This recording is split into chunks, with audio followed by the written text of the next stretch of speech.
Welcome to Not Work Storytelling. This is the show where we untangle our myths and reweave our stories, one ancient tale at a time. I'm your host and lead storyteller, Marisa Gowdy. I'm a myth worker, a story healer, a coach for writers and creative entrepreneurs, and the author of The Sovereignty Knot, A Woman's Way to Freedom, Power, Love, and Magic. If you love what you hear and want to support the show as we enter our third season, I'd be so grateful if you become a paid subscriber on Substack. In my newsletter, Myth is Medicine, you'll receive bonus content related to the stories on the show and deep dives into how mythology and folklore can help the individual and the collective in the present moment and beyond. There's a link in the show notes to follow Myth is Medicine on Substack. Or you can simply visit mythismedicine.substack.com. Before we explore this week's story, I have a question for you. What about your stories? Whether it's a book project that wants to be birthed, deep, authentic writing to support your business, or a personal creative project you can't quite name yet, I'm here to support your process and help you get your words onto the page and into the world. I work with folks who are writing memoirs, chronicles of the spiritual journey, and books that explore healing in the imagination, even as they explore the toughest truths of life. I support entrepreneurs, especially coaches and therapists in private practice, who wish to weave their personal experiences with their professional knowledge and wisdom.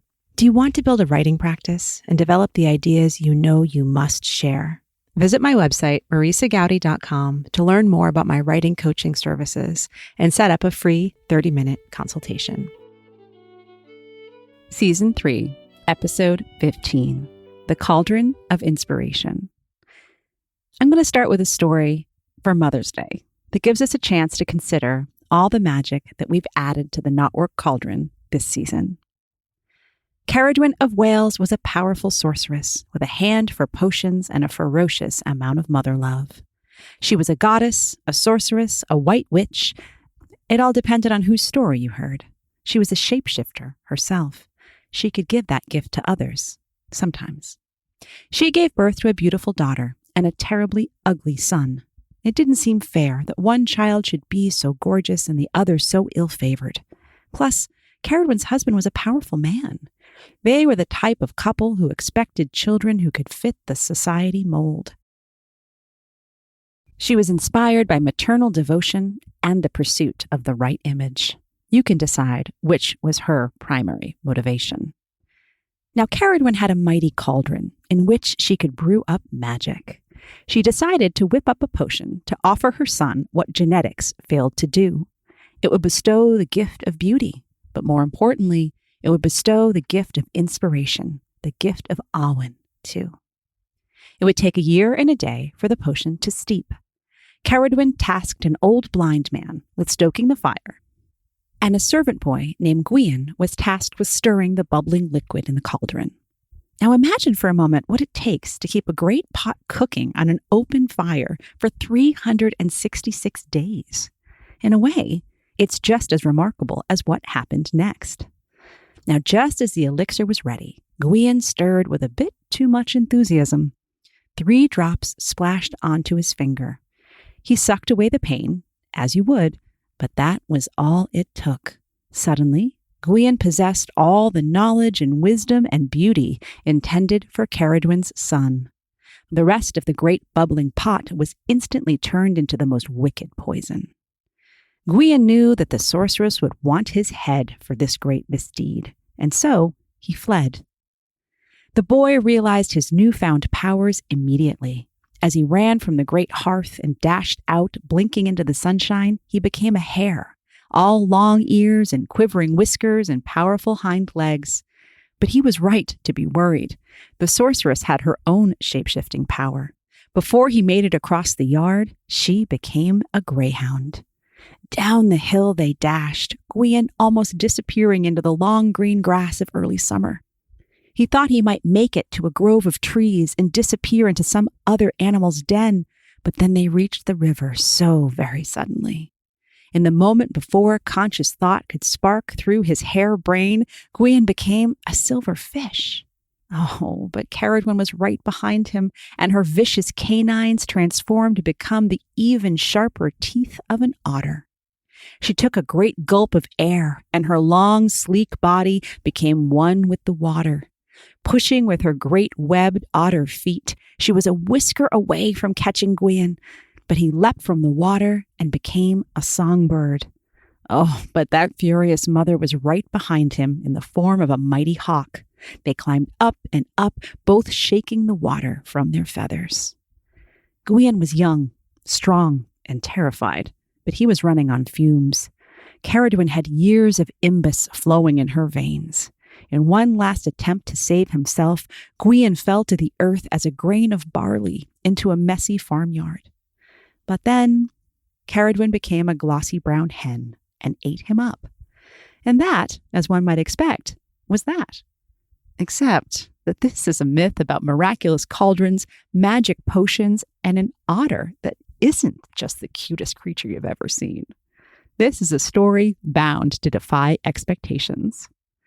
As is the way in myth, if you swallow a magical creature, you tend to birth them into human form 9 months later.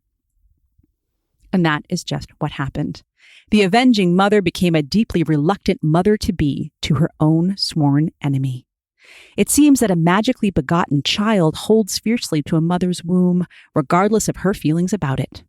We can only wonder what it was like for Ceridwen to carry the seed of the boy who had robbed her own beloved son of his deliverance. We do know that Ceridwen was planning on hating this child even more after he was born. But then, the baby that emerged from her womb was so beautiful. She could not kill him on the spot, as she intended. It might be worth pausing a moment and wondering at this obsession with beauty. Does this make the sorceress terribly shallow? Or does beauty in this tale speak of some greater power, some connection to the divine, to the other world, to the dance of all creation, perhaps? No matter. Taken by the unearthly loveliness of this baby boy, Ceridwen set the infant into a coracle and pushed him down the river that flowed toward the sea. Ceridwen had sewn the newborn into a bag for safekeeping, and then she was going to let the ocean waves decide the baby's fate. I like to imagine she said a few words of protection before vanishing back into her own mythical anonymity. Now, whether it was a mother's prayer or his own charmed fate, the baby washed himself into a new story. Another ill-fated son, this one also blessed and cursed with powerful parents, was at the salmon weir, trying to catch dinner for his father and his companions. The young man's name was Elfin, and he didn't find any fish that day, but he did find the leather bag that held the most beautiful child he and his fellow fishermen had ever seen. Now, Elfin wasn't much for kids, but he did exclaim, "Behold the radiant brow!" And from then on, this twice-born child would bear the magical name of Taliesin. Now, you may know Taliesin because it was said that he advised King Arthur. He spent time with that other great hero from Welsh folklore, Bran the Blessed, too. It was said that Taliesin's poetry was awen woven into verse. It was said that Taliesin was always most at home in the more than human world. It was said that Taliesin took up residence in legend and walked in and out of the greatest tales of many centuries.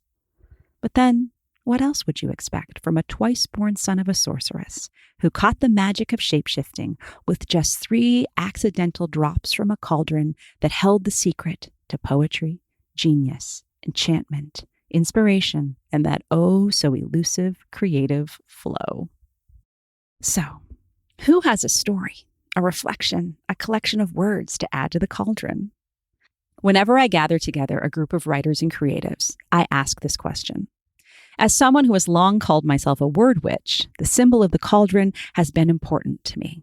And in this story, the cauldron is the keeper of awen, of inspiration and knowledge. And if you've been listening to Not Work Storytelling for a while, you know that our material is most often immersed in the wisdom and lore of the next island over, in Ireland.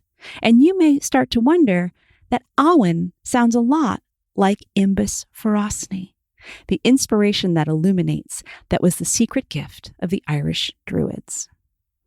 This episode, the final of our 3rd season, is an invitation to sit around that cauldron of inspiration and look back on the remarkable stories and guests I've had with me over the last 3 months. We'll be looking forward too. And seeing as it's the week before Mother's Day in the US, Canada, Australia, and elsewhere, it seems right to tell the story of complicated mother love as well. Just a note, I will be name dropping with wild abandon in this episode. And the first name I'll be sure to include is Laura Murphy's. Laura joined us in season 2 to tell the story of the Irish goddess Bowen and her union with the good god Dagda. Now, when we began this season of Knotwork at Imbolc time, we began with another complicated story of motherhood, with Laura's story, Bridget, Rebirth of the Mother. Both of Laura's stories are shot through with imbus ferocity, as it's imbus that flows through Laura's own veins. In the Irish tradition, imbus tends to bubble up from the ground, coming up from the other world at various holy wells. Now, I love the image of a sacred well, but as I said before, it's the cauldron that really calls to me when I'm holding space for creatives. And so, I'd ask, who has a vision, a verse, a bit of something magical and renewed to add to the cauldron? That's the kind of question that invites and transforms. The cauldron, after all, is a symbol alive with water and fire. It invites us to remember the alchemists and their quest to transform metals and ultimately transform the soul. The whole vision of changing raw material of personal experience into a story that bursts with new light, or the way that it's possible to turn pain into poetry that acts as medicine for some beloved, unknown reader or listener trying to move through their own great pain. It's no wonder that we love to play with the archetype of the alchemist when we're doing creative work. The alchemist speaks to the dual quest of seeking change within and sending those ripples far outside the self. We do, in fact, create art in hopes of healing the world. We work with myths and play with stories and write and write and write to nourish ourselves, to hold space for our own transformation, to nourish a reader and a listener, and hold space for their transformation. The image of the cauldron offers folks a central focus, whether it's 2 people chatting about a story on a podcast or a group of writers or creatives coming together to explore ancient stories and create new ones. The cauldron gathers us together even when we're scattered across the globe. The Heroine's Knot is the online program for creatives and lovers of myth that I offer a couple of times a year. That's where I get to ask this question: who would like to add to the cauldron each week? This round, our members zoom in from Australia, Kenya, Canada, and the US. In each session, I tell an old story, generally from Celtic mythology or Irish folklore, and invite everyone to play with it and wrestle with it and find all the elements that still inspire them today. The stories I choose tend to trouble the waters. And I use that phrase consciously. Mythology and folklore weren't crafted for mere entertainment. Most often, they were conceived to explain moments of change and disruption. If stories were wielded by folks in power to shift the public narrative, it was more often about securing the kingship and maligning their enemies.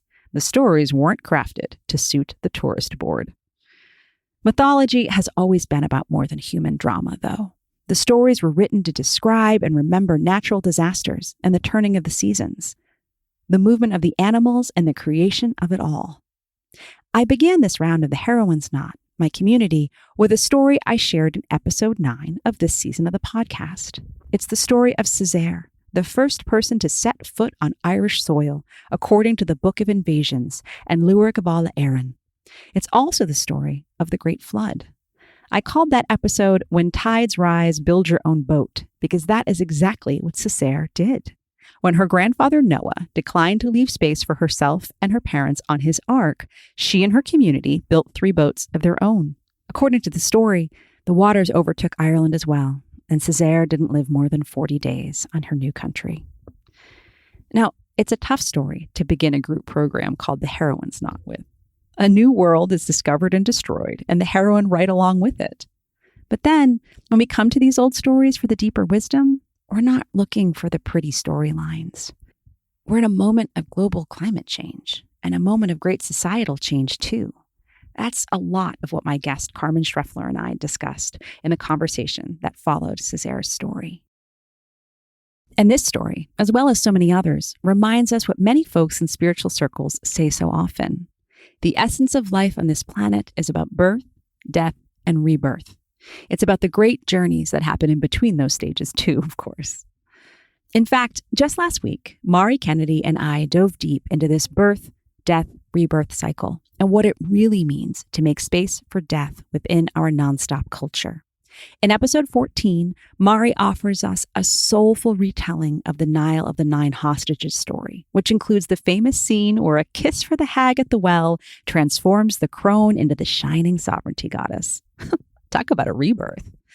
In our conversation that follows the story, Mari and I explored the death-like experiences that happen in the midst of life. We talked about the way that we may feel we know that cycle of birth, death, rebirth so well. It's reflected in the entire Celtic wheel of the year, after all. We know this in the way we watch and follow the seasons.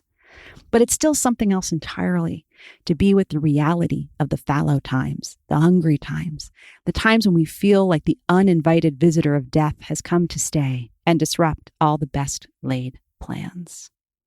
Now, it was in my story that I told of Oren and the mill hag, the women who mourn the hero Sweeney, in an episode I called Two Worlds, Two Women, that we actually explore the pause that comes with death.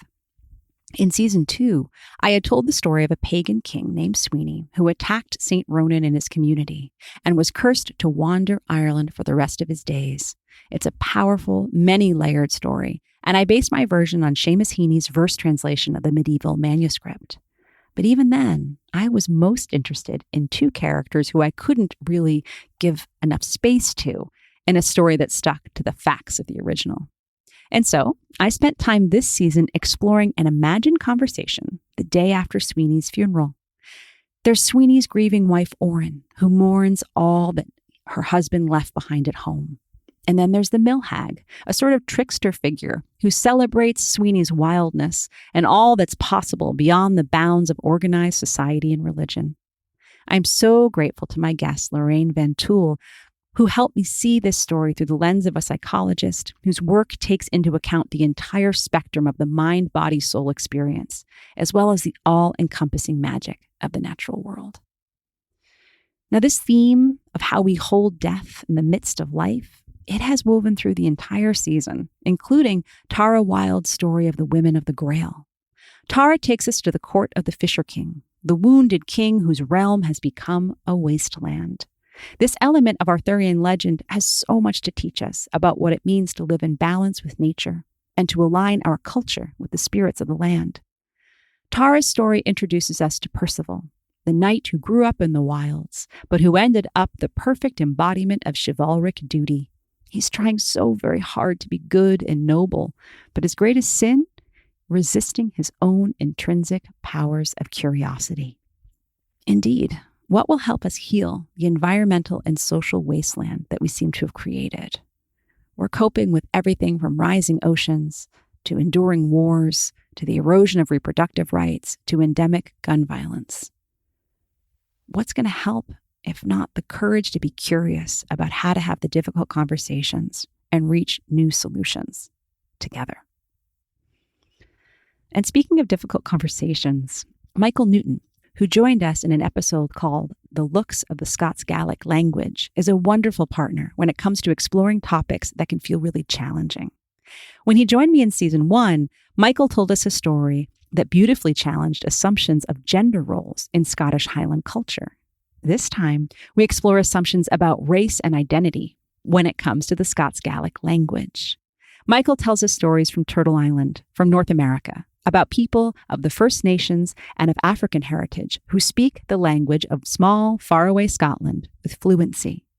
We explore the ways that Gaelic and Celtic symbolism have been co-opted by white supremacist groups, particularly in the U.S. I still hear Michael's voice in my head. You're a meaningful member of the community when you participate and contribute, not just because of your name and ancestry. And yet, of course, names are powerful too, especially when paired with a dedication to culture and scholarship. Kiva Nagillerna joined me to share stories of the Banshee from the Irish Folklore Collection and from her family's own lore. She's a native Irish speaker, living and teaching in New York City, And she does so much to bring the language and culture to those of us in the Irish diaspora, those of us so eager for a connection to an Irish heritage that feels like home, even from 3,000 miles away. I've also had 2 other brilliant colleagues come sit with me to explore 2 other stories from Irish mythology. Author and creative community founder Bethany Hegedus joined me to think about the balance of art, love, and family with the tragic romance of Liadan and Currachar. And therapist and coach Lee Shea McDonough joined me for my retelling of the story of Queen Maeve and her husband, King Ailill, and that faithful bedtime chat, the pillow talk session that led to a war that ravaged across so much of Ireland. Both stories gave us space to think about the balance of partnership and personal passion, commitment and the call to live lives more wild and free. We had 2 storytellers from the island next door to Ireland join us too.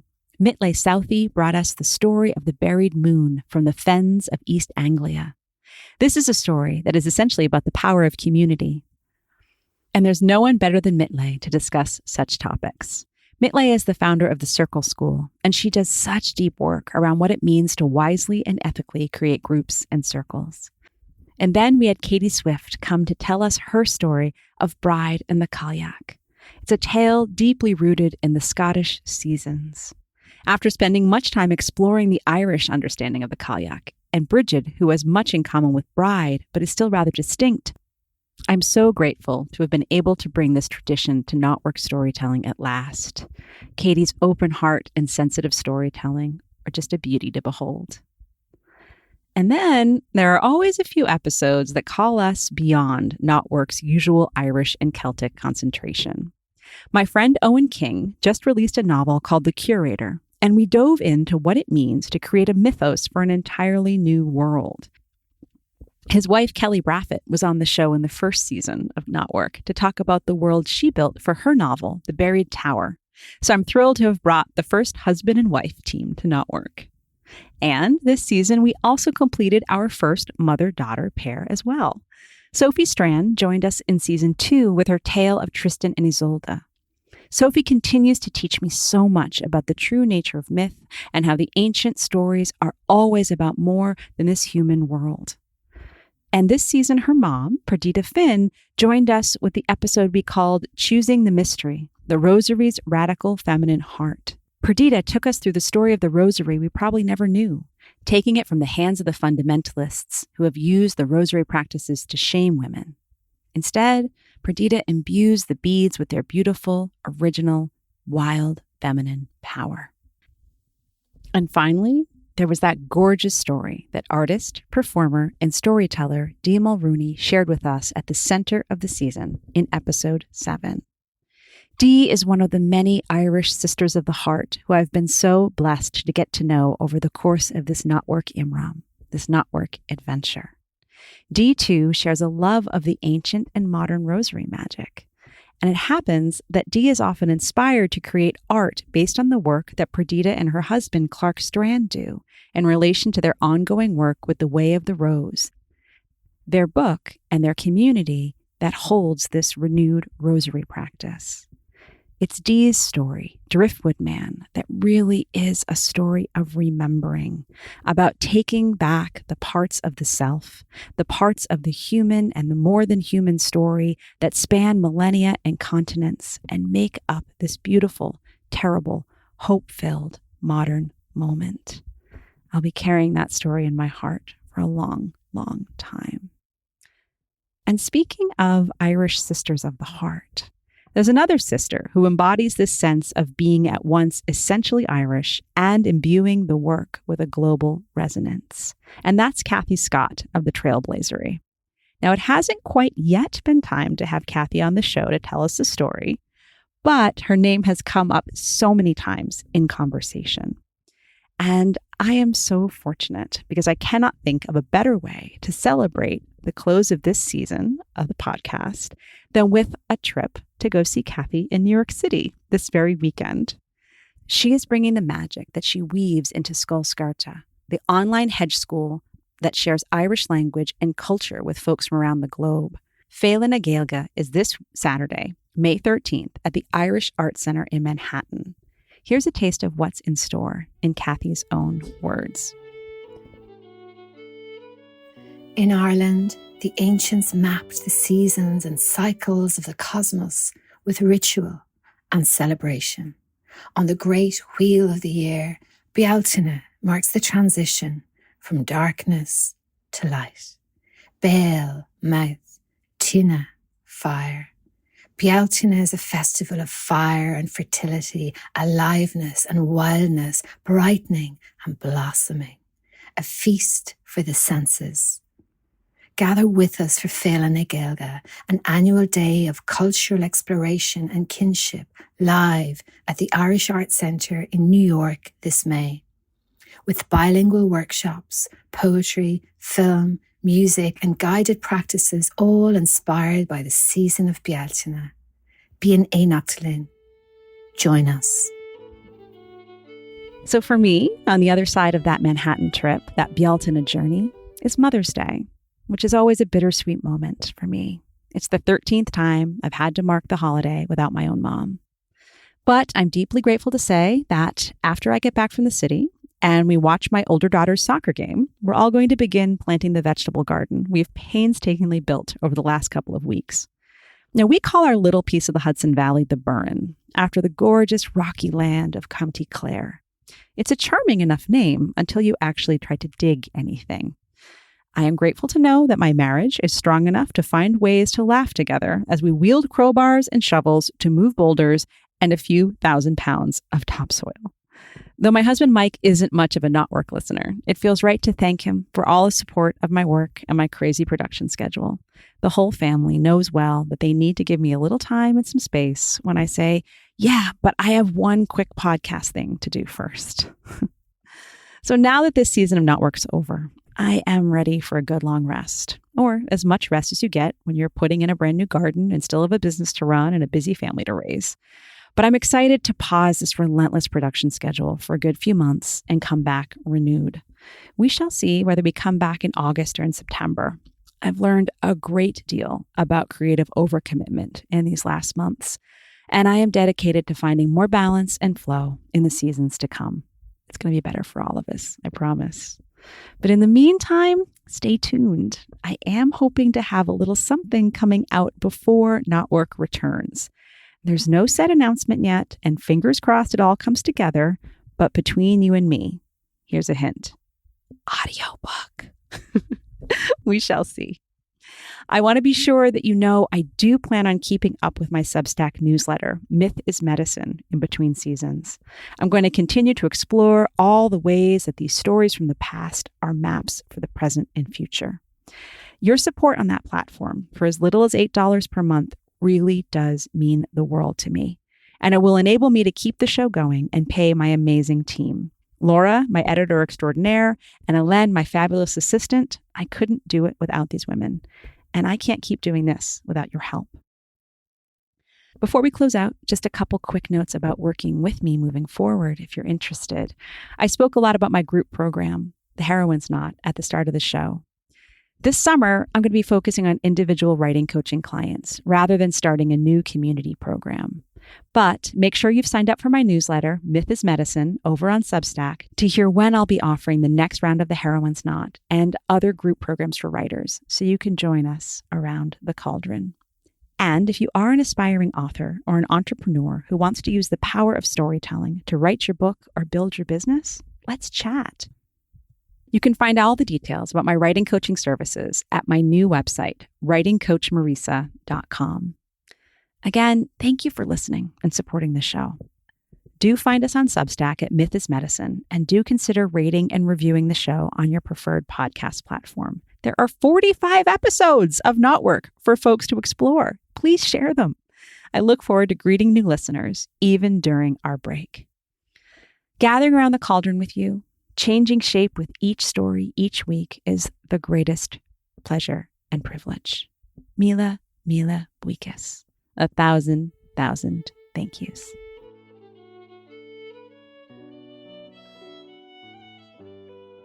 Thank you for tuning in to the Not Work Storytelling Podcast. Please subscribe and review the show on your favorite podcast platform, and do share this episode with other lovers of myth and story. By the way, everyone is a lover of myth and story, even if they've forgotten. Creating this show is a labor of love, and your support will help me continue to craft and share stories through season 3 and beyond. Please consider becoming a paid subscriber over on Substack, where I'm writing and creating additional audio magic with my newsletter and content hub, Myth is Medicine. You can find out more about my writing, my book, our online creative community, The Heroine's Knot, as well as how to work with me as a coach at marisagowdy.com. Music on the show is by the wonderful Beth Sweeney and Billy Hardy, a Celtic fiddle and multi-instrumental duo based on Cape Cod, Massachusetts. The traditional reel we play at the start of the show is called the College Groves. Find out more about their music and shows at billyandbeth.com. Gratefully, I live, write, work, and record this podcast on the ancestral lands of the Munsee Lenape tribe, whose name means original people.